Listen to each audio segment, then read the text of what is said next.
Hello friends.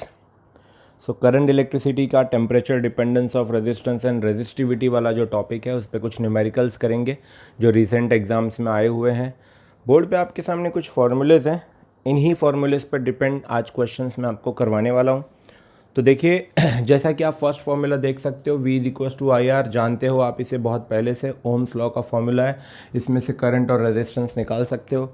जो second formula आप देख रहे हो, current is equals to N E A V D, जहाँ V D is a drift velocity. आप अपने डेरिवेशंस चेक करिए, मैंने आपको ये फार्मूला बताया हुआ है, ठीक है। नेक्स्ट अच्छा, अगर मान लीजिए किसी क्वेश्चन में बोला जाए कि rho is electron density per unit volume, ऐसा बोल दिया जाए, या वॉल्यूम की जो इलेक्ट्रॉन डेंसिटी है करंट की वो रो है। इसका क्या मतलब होता है कि नंबर ऑफ इलेक्ट्रॉन्स किसी वॉल्यूम में मौजूद जो है, नंबर ऑफ इलेक्ट्रॉन्स, करेक्ट, तो जो टोटल इफेक्ट होगा वो एन ही होगा, वो रो से दिया जाएगा। अगर उन्होंने ये कहा है, ओके, अगर उन्होंने कहा है कि x is number of electron density per unit volume, तो एक्स को दिया जाएगा एन से, ठीक है। ऐसे अलग अलग टाइप से क्वेश्चंस आ सकते हैं, याद रहे। अभी मैं क्वेश्चन सॉल्व कराऊंगा, आप देखोगे खुद ही। नेक्स्ट दिया हुआ है R is equals to rho into L upon A, ये है रेजिस्टिविटी, हमारा टॉपिक रेजिस्टिविटी वाला। R is directly proportional to L, R is inversely proportional to area, मतलब दोनों को कंबाइन किया, R is equals to rho into L upon area, याद करिए। Next R is equals to, फिर क्या दिया हुआ है, are zero 1 plus alpha T1, याद करिए हमने ये भी पढ़ा था हमारे डेरिवेशन में, हमारे पास इसका पूरा कंप्लीट डेरिवेशन है, जिसमें आप T1 के साथ एक चेंज कर सकते हो, एक बदलाव कर सकते हो। कैसा बदलाव, देखिए मैंने आपको ये बताया था कि अगर इनिशियल टेम्परेचर 0 डिग्री सेल्सियस है तो ये फॉर्मूला आता है अल्फ़ा T1। पहले 0 था, बाद में T1 तक इंक्रीज़ किया, तो चेंज क्या हुआ, T1 माइनस 0, भाई फाइनल माइनस इनिशियल, तो T1 माइनस 0 T1 आएगा। लेकिन अगर टेम्परेचर कुछ और था, और कुछ और मतलब 0 नहीं था, इनिशियल टेम्परेचर 0 नहीं था, और वहाँ से रेस करके कुछ और लेकर गए, तो इनिशियल T1 होगा, और जो बढ़ाया उसको T2 लेंगे, तो वो फॉर्मूला बनेगा R is equals to R zero 1 plus alpha T2 minus T1, ठीक है। T2 माइनस T1 का मतलब क्या होगा, delta T, so delta T, जहाँ टी क्या है, टेम्परेचर। इस हिसाब से आप इसको बदलाव कर सकते हैं, याद रखें, ठीक है। नेक्स्ट इसी क्वेश्चन से, इसी डेरिवेशन से हम अल्फ़ा की वैल्यू निकाल लेते हैं। Alpha is equals to R1 minus R0 upon R0 into T. आप लोग इसे बहुत अच्छे से जानते हो क्योंकि आपके डेरिवेशंस में ये सब मौजूद है, आप लोग उसे चेक कर लो, पढ़ लो। अब हम न्यूमेरिकल की तरफ बढ़ते हैं। तो अब देखिए आपके स्क्रीन पे जो क्वेश्चन है इसको आप खुद से सॉल्व करने की कोशिश करिए। आप हमेशा अपने साथ फार्मूला चार्ट रख सकते हो। जब आप 15-20 क्वेश्चंस कर लेते हो तो आपको अपने आप प्रैक्टिस हो जाती है, फार्मूला भी याद हो जाता है, ठीक है। क्वेश्चंस करना बहुत ज़्यादा ज़रूरी है। आपके सामने क्वेश्चन जो है वो है, a copper rod of cross sectional area A carries a current I through it at temperature T, capital T लिया है उन्होंने, देख लीजिए ऑप्शन में भी हर जगह कैपिटल टी है जहाँ भी टेम्परेचर है। If the volume charge density, charge density है, ओके, चार्ज डेंसिटी, देखिए मैंने अभी थोड़ी देर पहले आपको वॉल्यूम चार्ज डेंसिटी की बात की गई थी, of the rod is rho, volume charge density of the rod is rho, मतलब rho is equals to N ही हो जाएगा। दोस्तों आज ही इस टॉपिक को याद रखो, ऊपर लिख लो कि वॉल्यूम चार्ज डेंसिटी अगर दिया है तो दैट इज़ एन ही, नंबर ऑफ इलेक्ट्रॉन्स जो उतने वॉल्यूम में मौजूद है। How long will the charge take to travel a distance D, मत भूलिएगा हमने रो, सिग्मा, लैम्डा ये इलेक्ट्रोस्टैटिक्स में पढ़ा था, वॉल्यूम चार्ज डेंसिटी पढ़ा था हमने, है ना। How long will the charge take to travel a distance D, travelling करना है अ डिस्टेंस डी, जब डिस्टेंस ट्रैवल करना होता है तो स्पीड होती है ना। हाउ लॉन्ग बोला गया है, how long will the charge take to travel a distance D, यहाँ लेंथ नहीं बोली गई है, टाइम पूछा है आपसे, कितना समय लेगा, है ना। How long will the charge take to travel a distance D, एक डिस्टेंस डी को ट्रैवल करने के लिए उस इलेक्ट्रॉन को कितना समय लगेगा। ये एक न्यूमेरिकल ना बोल के आप इसे एक डेरिवेशन बोल सकते हो, जिसमें आपको टाइम की वैल्यू मिल जाएगी अगर रो उसका वॉल्यूम चार्ज डेंसिटी है तो। वॉल्यूम चार्ज डेंसिटी अगर रो है तो आपको टाइम की वैल्यू मिल जाएगी, speed is equal to distance upon time, speed is equal to distance upon time, time को यहाँ भेजेंगे, time is equal to distance upon speed. पर पहले हमें वो वी डी भी निकालनी होगी, वी इज़ ड्रिफ्ट वेलोसिटी, आप अच्छे से जानते हो। तो हमें इन्हीं सब क्वेश्चंस ऐसे ही इस क्वेश्चन को सॉल्व करना है। आपको अगर समझ में आ गया होगा पॉज करके सॉल्व करना स्टार्ट कर दीजिए। चलिए जल्दी से, अगर आप देखोगे मैं अगर इसे सॉल्व करूं तो हम क्या क्या यूज़ कर सकते हैं। अब ऐसे जैसे जो लोग बिगिनर्स हैं वो क्या कर सकते हैं, कैसे इसे सॉल्व कर सकते हैं। सबसे पहले तो मैंने क्या बोला आपको कि आपको v की ज़रूरत है, वेलोसिटी, तभी आप टाइम निकाल पाओगे। तो आप एक फॉर्मूला यूज़ कर सकते हो करंट का। हमें ऐसा फॉर्मूला यूज़ करना है जिसमें वॉल्यूम चार्ज डेंसिटी का जिक्र हो जाए। थोड़ी देर पहले मैंने आपको वॉल्यूम चार्ज डेंसिटी बताई थी कि उसको रो से इन्होंने डिनोट किया है and it is n e, rho is equals to n e. तो हमें आई का एक ऐसा फॉर्मूला याद करना चाहिए। तो याद करिए, मैंने एक साउथ इंडियन फॉर्मूला आपको सिखाया था, उसको हमने नाम दिया था I is equals to N E A V D. याद आया? देखिए N E A V D, V D आ गया। वी डी क्या है? Drift velocity. यही वी डी हम यूज़ करेंगे टाइम में, टाइम के लिए यही वी डी हम यूज़ कर सकते हैं। उन्होंने ये भी दिया है कि रो इज इक्वल्स टू एनी, सो ये और ईजी और अच्छा हो गया। आई इज इक्वल्स टू एनी की जगह पे रो ए इंटू वी डी। तो इससे दोस्तों हमें वी डी की वैल्यू मिल जाएगी आई अपॉन रो ए, आई अपॉन रो ए। बहुत बढ़िया, ये हमें मिल गया, वी डी की वैल्यू हमें मिल चुकी है, आई अपॉन रो ए हो गया। अब हमें तो सिर्फ एक्सप्रेशन पूछा है, तो ऐसे टाइप के क्वेश्चंस तो बहुत ईजी बनाए जा सकते हैं। सिर्फ ये कंसेप्ट पता था और हमें टाइम पता था कि टाइम के लिए वेलोसिटी हमें चाहिए, स्पीड चाहिए, तो ड्रिफ्ट वेलोसिटी यहाँ थी। ठीक, अब क्या करेंगे? हाँ, अब हमें वी डी की वैल्यू लेना है distance upon time, distance upon time. उन्होंने बोल दिया है कि at a distance D, terms तो दिए हैं, आपको टर्म्स भी नहीं फाइंड करना था। तो डिस्टेंस अपॉन टाइम, टाइम को यहाँ भेजो, time that is distance upon V D. Distance as it is रहेगा, डिस्टेंस अपॉन वी डी होगा आई अपॉन रो ए, तो आई अपॉन रो इंटू ए। चलिए सिलेक्ट करिए आपका ऑप्शन। आपका ऑप्शन अब तक तो आ जाना चाहिए, डी इंटू रो ए अपॉन आई। देख लो, तो हम लोग अगर इसको ऊपर घुमा दें, ये रो इंटू ए को अगर ऊपर घुमा दें अकॉर्डिंग टू द कैलकुलेशन, क्या हो जाएगा आंसर हमारा? T is equals to rho A D upon I. कहाँ मैच हो रहा है? Rho A D upon I, rho A D upon I कहाँ मैच हो रहा है? Option A, rho D A upon I, rho A D upon I. ये देख लीजिए, ये है टाइम की वैल्यू। तो इस हिसाब से सिर्फ दो चीज़ें हमें पता थी, वो दो चीज़ें, एक डेंसिटी मालूम होना चाहिए, यह हमें खुद बनाना है जो कि दिया भी है, और दूसरा जो हमें स्किल लगानी है, जैसे ही हाउ लॉन्ग बोल दिया जाए तो 8th 9th का फॉर्मूला कि speed is equals to distance upon time, जिसने आपका 2018 जेई मेंस का ऑनलाइन का क्वेश्चन सॉल्व करा दिया। 2018 जेई मेंस का ऑनलाइन का क्वेश्चन सॉल्व करा दिया। जल्दी इसे नोट डाउन कर लीजिए। चलिए अब ये नेक्स्ट क्वेश्चन सॉल्व करिए। देखिए सेम टाइप, मतलब उसी टेम्परेचर डिपेंडेंस वाले टाइप पे दो क्वेश्चन आए सेम ईयर में, ऑनलाइन 2018। देख लीजिए आप, जेई मेंस का ये भी सवाल है। क्या बोला जा रहा है? देखिए, अ हीटिंग एलिमेंट, साफ सीधी बात है।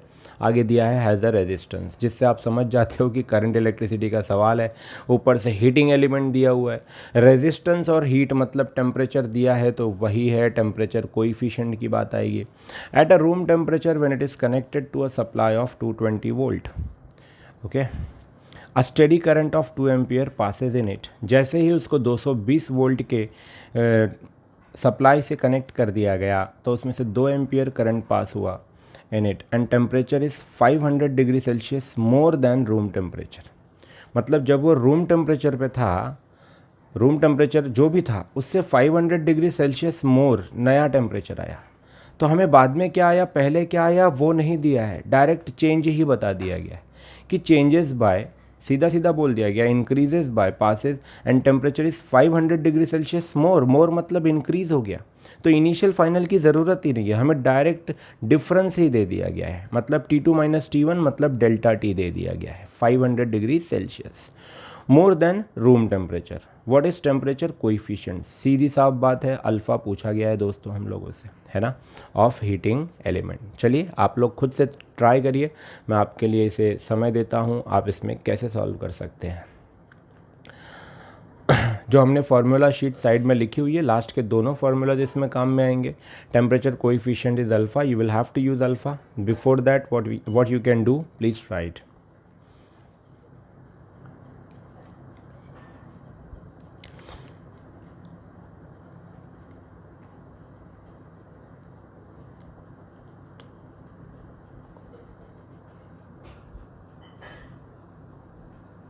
हमें सबसे पहले टेम्परेचर RT निकाल लेना चाहिए।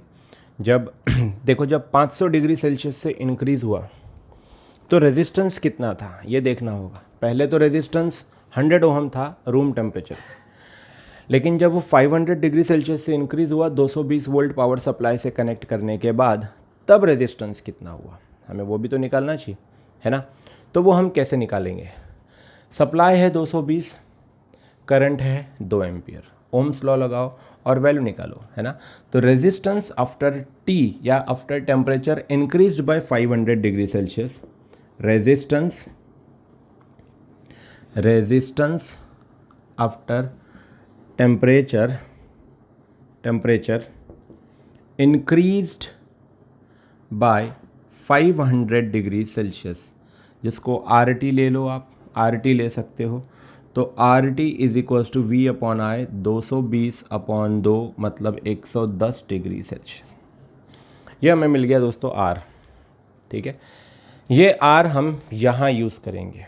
अगर आपको पिछला डेरिवेशन मेरा याद हो जो मैंने आपको करवाया था, परसों के लेक्चर में करवाया था, तो वहाँ की कंडीशन में मैंने आपको बोला था कि R0 कहाँ यूज़ करना है और R कहाँ यूज़ करना है, ठीक है। ये सारी बातें मैंने आपको समझा दी थी। यहाँ पे रूम टेम्परेचर पे जो रेजिस्टेंस है वो 100 है। जब 0 डिग्री सेल्सियस ना हो तो R0 की जगह आप रूम टेम्परेचर का इस्तेमाल करो, मतलब उसके रेजिस्टेंस का इस्तेमाल करो। जहाँ भी R0 है तो वहाँ रूम टेम्परेचर पे जो रेजिस्टेंस है उसका इस्तेमाल करो, ठीक है। Always the lower value it should be. तो R आ गया है आपके सामने। अब आप लोगों को फॉर्मूला अप्लाई करना है। आपका जो फॉर्मूला लगेगा वो RT वाला फॉर्मूला हमारा सबसे पहले लगा लो, R ये T है, okay. So RT is equals to, हमने जो सबसे पहले यूज़ किया है R0 into 1 plus alpha delta T. Delta T is change in temperature, 500 degree Celsius direct दिया है। अब आप डायरेक्ट अपना अल्फ़ा का फॉर्मूला लगाओ और कोएफिशिएंट फाइंड कर लो। Alpha is equals to R1 minus R0 upon R0 into T1। अब T1 was change in temperature when initial was 0, पर यहाँ इनिशियल 0 नहीं है, इसलिए यहाँ T2 माइनस T1 मतलब डेल्टा टी वाला कंसेप्ट जो आज के शुरुआत में मैंने आपको बताया, डेल्टा टी। बस आप लोग वैल्यूज पुटअप कर लो। R1 इज़ हाउ मच, 110, मतलब जो आप ग्रेटर टेम्परेचर लोगे, और R0 इज़ वो जो रूम टेम्परेचर पे है। ऐसे नॉर्मली अगर 0 डिग्री सेल्सियस लिया है तो वही वाला रेजिस्टेंस लीजिए आप, पर यहाँ रूम टेम्परेचर पे रेजिस्टेंस 100 है तो R0 की जगह 100 आएगा। सो 110 माइनस 100 अपॉन R0 बोला गया है, R0 इज़ 100 इंटू डेल्टा मतलब delta T change in temperature that is 500। Come on give me the answer, solve कर लो और आंसर दे दो।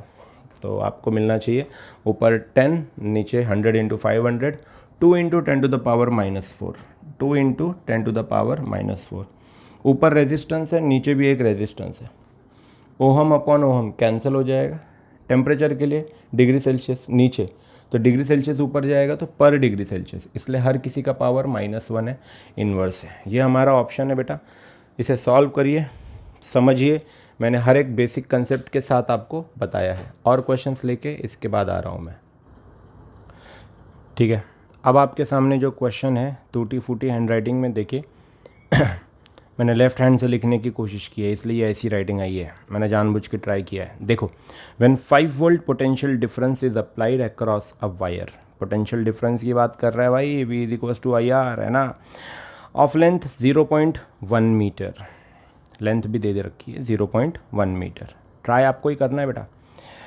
The drift speed VD of electron, drift speed VD होती है, electron is 2.5 × 10⁻⁴ metre पर second. VD की value दी है, वो मीटर पर सेकेंड है, राइटिंग समझ लीजिए। 2.5 into 10 to the power minus 4.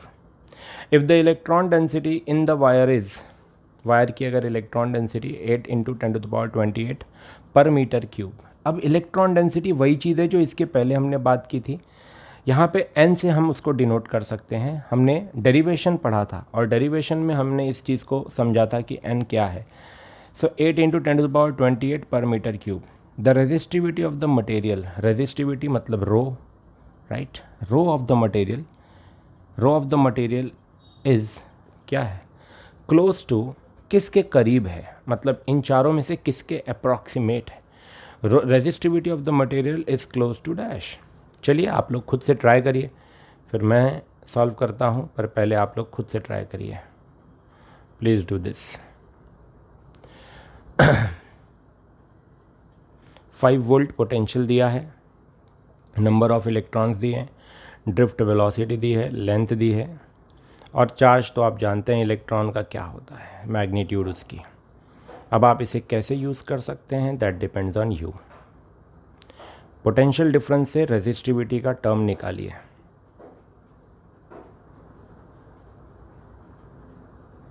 Okay, चलिए हम ट्राई करते हैं.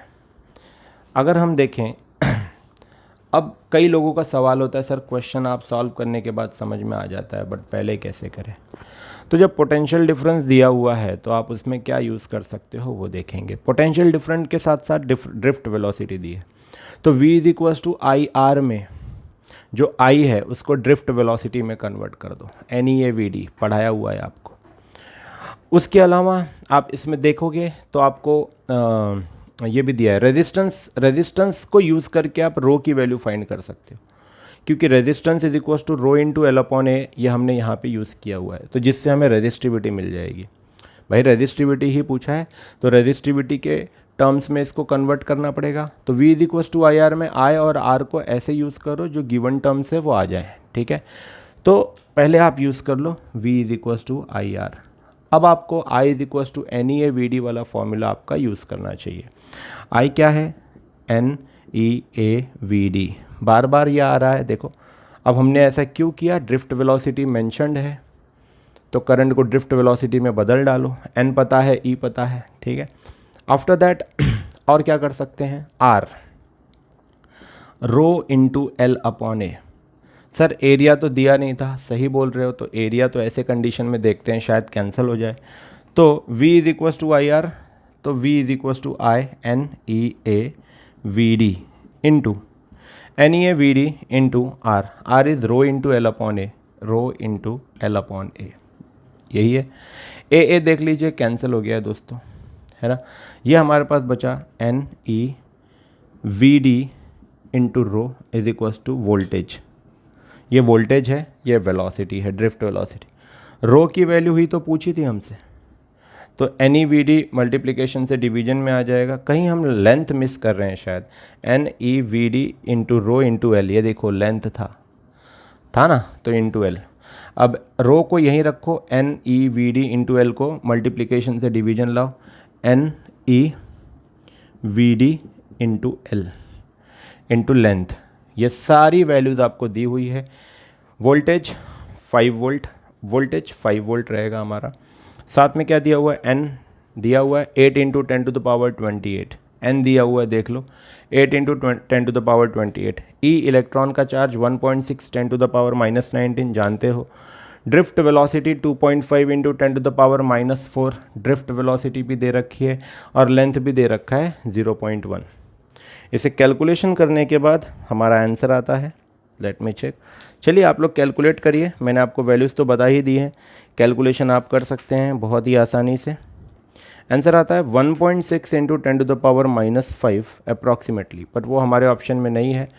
है क्या 1.6 into 10 to the power -5, 1.6 into 10 to the power -5, yes exactly 1.6 into 10⁻⁻5। आपका भी आंसर यही आना चाहिए। अगर आंसर -6 में आता है, -4 में आता है, तो उसको -5 में बदलिए। हो सकता है आपका आंसर 10⁻⁻4 में आए, तो उसको कन्वर्जन करिए -5 में। क्योंकि रेजिस्टिविटी पूछी गई है तो ऑब्वियसली यूनिट होगा ओहम मीटर। JEE मेंस 2015 का रीसेंट आया हुआ न्यूमेरिकल है, ये आपके सामने। चलिए जल्दी से इसे भी सॉल्व कर लीजिए।